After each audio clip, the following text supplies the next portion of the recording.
How to use multiple Roblox accounts at the same time. Hi guys, welcome. In this video I'm going to show you how you can do it easily. So the steps are very easy and simple, so you have to follow me along the video. So now let's get started.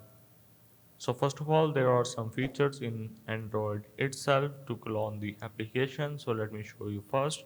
Some devices may support this, some devices may not. So let's say there is a messaging app which is from Facebook.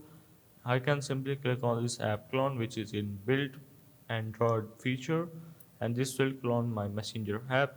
But for some apps it doesn't support that. Let's say Roblox, it doesn't show me the option of that. So what you have to do, simply open up the Play Store, and here you have to simply search for the island.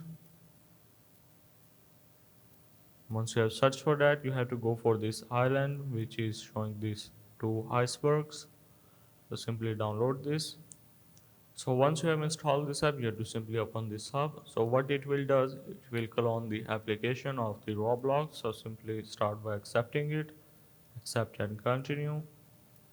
So now simply click on this next button on the bottom right.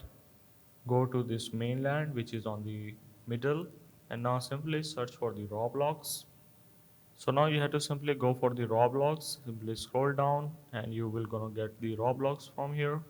Simply click on that and this will duplicate it by clicking on this plus icon and clone app to this island, and this will automatically duplicate it. Now you can simply log into that particular account and you're good to go. So that's how basically you can use multiple Roblox account at the same time.